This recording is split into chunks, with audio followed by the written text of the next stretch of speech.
Okie dokie. Okay, so this is kind of exciting. Hi, everybody. My name is Crispina French. I am a creative textile recycling artist and environmental activist and empowerment coach, and I'm really excited to be here with you guys today. One of the things that I've been really kind of working on is enabling my live stream to be here on Facebook as well as on YouTube. And I think I've got it. Although the YouTube channel right now is scrolling and scrolling. Oh, now it's live in both places. So, hello. So I'm going to reintroduce myself because YouTube is all new to me, and I'm building my following there. So if you follow me on Facebook and you are feeling like you want to adventure off Facebook and onto YouTube and check out my channel, it is Crispina French. And the more people that I have on my subscribing list, it enables me to do is on YouTube.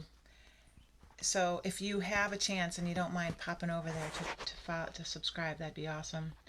Okay, just want to type that in. Okay, done. So I'm for those folks over on the Facebook today, I am using my phone, so it's hard for me to see your comments. Oh, actually, hey Kimberly from Montana, I can see your comments, so I think it's going to work out well. Okay, so this is the thing. I am currently holding my phone and looking at my YouTube. Hi, YouTube people. Thank you so much for joining me.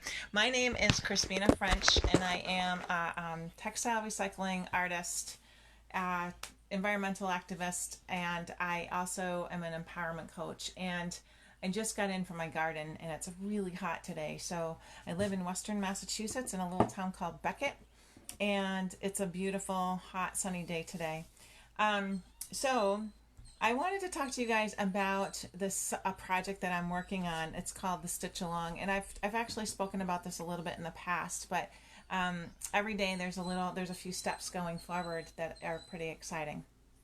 So the Stitch Along is a collaborative project, and I make blankets out of recycled wool sweaters. And actually, tomorrow I'm going to bring a blanket. I make blankets out of other things too, but I make blankets out of recycled wool sweaters, out of recycled wool blankets that are, the sweaters and the blankets that I cut up are generally, they're not useful as their original purpose any longer. So I cut them up and reuse the usable parts and make them into these beautiful throw blankets and lap blankets. And I've been doing it for a really long time. I started my business back in 1987 before people had blue bins or really knew what the word recycling meant. So I also teach, and the thing that's become clear to me over the years is hi Sage, Ontario, Canada. Thanks for tuning in today. So the thing that in my teaching, my experience tells me that people love to make things, that love to be creative, and people sometimes need a little bit of inspiration. They're not always clear on exactly how to get started. And then the other thing that I've realized is that people love to work together. Like when I'm teaching a live session in person, the people in my retreat oftentimes become friends, and they stay connected after the retreat's over and for years later. So friendships have been forged in my classes. During this pandemic, it's been, obviously all my in-person retreats and classes have been canceled or postponed. So where does that leave us? We're creative people, and we want to connect with each other because that's kind of part of the process, right? So I put together a project in early May, and it's called the Stitch Along. And the idea was that everybody would make a square. So people would buy a kit from me to make a square, and I have a little sample square right here. And the square, these are cut from vintage blankets, vintage wool blankets. All the pieces are cut from recycled clothing. There's some cashmere there, some sweaters, some shirts, and it's all stitched up here, and it's all stitched by hand. So people purchased the kits. I sent out the kits to all the people who purchased, and everybody made a kit, made a square from their kit, and we were able to join together using Zoom. So the there was over 30 people participated, and the idea was that when the stitching was finished, people would send their completed work back to me. And I would compile it into a big, beautiful blanket that would then be auctioned online and sold with the proceeds going to support our local women's shelter. And it's actually, I call it a women's shelter, but it's called the Elizabeth Freeman House, and you can look it up. They have amazing programming, and it's for people who are suffering from domestic violence, and it's for victims of domestic violence who are ready to take the giant step outside of that kind of horrific life, right? So that particular organization, their mission is really important to me, and I feel like we can empower women together. So it's like women supporting women. And so this project that I put together in May was my very first stitch along, and it was a great success. I've had really great feedback from all the participants. The house is really excited about our marketing efforts. So where we are in the process right now is the blanket is complete except for the edging, and I use this really beautiful silk velvet trim for a lot of the blankets that I make. And I just felt like this particular project really was calling out for this beautiful, like this is a beautiful bandana that I got from a company that I'll talk about in a minute. Color, this kind of paprika kind of color, is very similar to the color of the velvet that I've got on order that will be delivered on Monday. So on Monday, I will be able to finish the collaborative blanket that's pieced together with all of these squares. These two squares that I made these, and they were made during our live sewing sessions on Zoom. So we had people participate who were all the way from people who had never really actually done any kind of needlecraft to people who were really experienced designers who use needlecrafts in their everyday. So it was a really lovely group of women, all women, and I am really excited to kind of take this whole project to completion and see, what the end result is, because the technology, the kind of behind the scenes part of the program is really, it's a bit of a conundrum to me. So I think I have figured out so that I can post the item in an eBay auction and then embed that on my website so that people can come to my website and just see our one item that's for sale. And it'll be available for just 7 days. So it'll be a 7-day auction, and I'm going to rely on all my friends and followers and participants and fans across the world to help me really promote this, because I feel like together we can raise a ton of money for the Elizabeth Freeman House. And if it's successful and we can make that work, then I feel like this is just the beginning of something that could be super awesome. And I'm in my head, I've got my wheels are turning to kind of start thinking about the second stitch along and thinking about how to have that benefit people's domestic violence shelters in their areas. So I think what I'm going to do, and tell me what you think, pop a comment in the comments if you're out there. Think about if there's a shelter in your area that works with this demographic of people in need.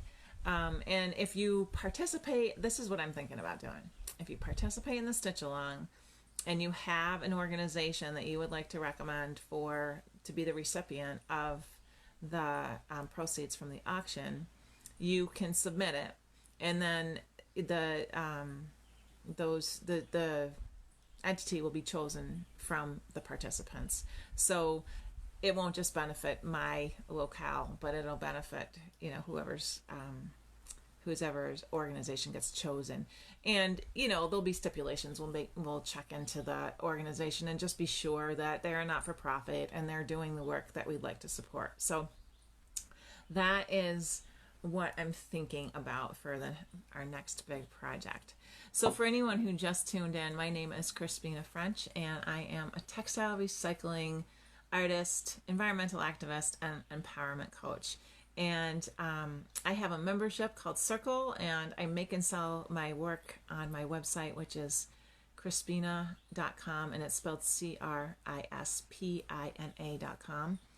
And you can learn a lot more about what I do and the community that I build at that URL. So check it out there. And I'm not seeing any questions, and I'm kind of unfamiliar with how the YouTube platform works. I don't know. Can people leave comments as we go here? Just learning, so pardon me for learning on the fly here, but I cannot see comments in my YouTube right now. So my Facebook folks, and yeah, so this is the 7th day. This closes our first week of the 30-day Live at 11 series that I'm running, and it's all about textile recycling and how textile recycling. And when I say textile recycling, like, if I've been doing this such a long time that I know a lot about, there's all sorts of textile recycling that's not particularly creative, and it's more industrial. So the recycling that I'm speaking of is handmade, creative, community-oriented, fun stuff where you can actually take old clothing that you might have kicking around your house, and you're not sure what to do with it, and make it into something super cool and new. So tomorrow, Monday, we will start talking. I've done a bunch of them, so if you're wondering what has happened in the past, I did post them on my YouTube channel. They're not going to look like they were live because I recorded them on Facebook and then posted them, so you can find them on my YouTube channel. I'm not exactly sure how that will look. But if you get confused and you need to pop over to my Facebook channel, you can do that too, and they're all in chronological order there. So you can access those anytime. And we've done a bunch of talking about tools and sewing materials and things like that. So if you're interested in getting started with this process, I first of all really encourage you to do that. It's a super fun, really forgiving, inexpensive way to really tap into your creative spirit and really let that benefit you. One of the things that I was really surprised about when I first started looking at the benefits of being creative in general, and then niching that down right into the recycled textile platform, is that scientists have actually proven that allowing yourself just a single hour of creativity a week reduces stress and fear and anxiety, and it builds your self-confidence. It actually has been proven to improve your physical and mental health.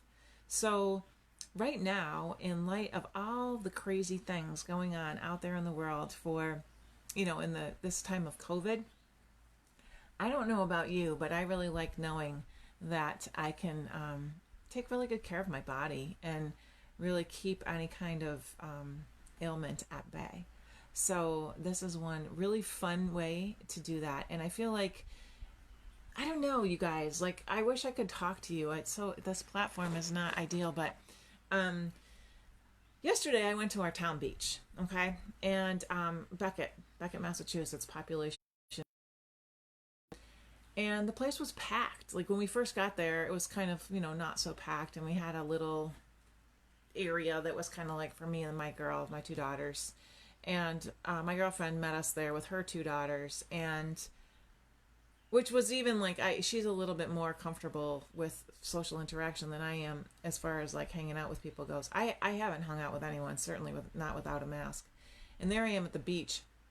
And, it was very hot yesterday. So within an hour, the place was completely packed. So I'm laying, I was actually snoozing in my beach chair and I heard somebody call my name and I was like, oh, who is that?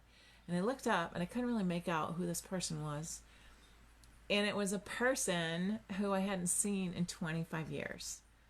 And of course, what did I do? I jumped up and I hugged him, not thinking that, oh my gosh, what? Like I was half asleep. I was on the beach, and here he's this boyfriend of my sister's from when we were growing up, and it was just. And then I was like, oh my gosh, I can't believe I just hugged this guy, and like COVID, holy crap, and he's from New York City, and so yeah, I'm not comfortable. It makes me uncomfortable to put myself in situations where things like that can happen. So I'm really trying to find some comfort in the whole dining out experience. Like, hey, Sherry. Aw, my friend Sherry Moraga just tuned in over on Facebook and her page. It's Leo's Dry Goods, and she makes it's free. Well, I can't. What share? What do you call your work? Is it free motion embroidery? And when I've seen people do that, they often use like a stencil or a drawing or something that they follow with their sewing machine. This girl just draws with her sewing machine. Like there's no like stencil. There's no two pieces of her work are alike. And she's my college buddy. We've known each other forever. So as far as the whole, we have a dear friend who runs a restaurant, and we haven't been there, and he's been open, and I feel bad. Like I'm not ready. And Sherry, you're feeling the same way, huh? It is really hard, and it's just kids. My kids want to go hang out with their friends, and I'm no, not really interested. And other people seem to be completely comfortable with it, and I'm sorry. Like I don't know, like.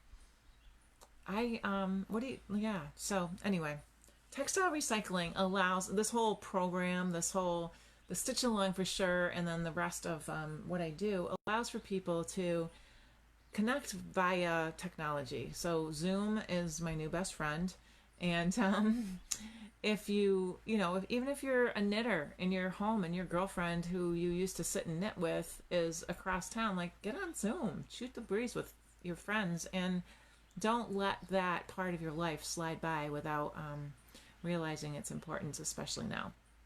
So I think I'm going to hop off now. This was kind of a Sunday edition. So like I said, I was just out in my garden, so not a lot of preparation for today's episode. But I will be back tomorrow on Monday, and I will be giving you more useful tools and tricks and ideas and inspiration for your creative textile recycling, and how we can possibly stay connected for the series. There's 30 days, and this is day 7, so we got 23 more days of cool, exciting, uplifting, creative input. And if you have questions, if you know my work and you're interested in learning some aspect of it that I might not have touched upon, please just let me know. Pop a comment below, and or pop me an email if you are on my email list. You can reply to any of the emails I send you, and that will land right in our general email box, and we check our email daily, so we can get back to you that way. Have a great day, and I love you too, Sherry, and thank you everyone.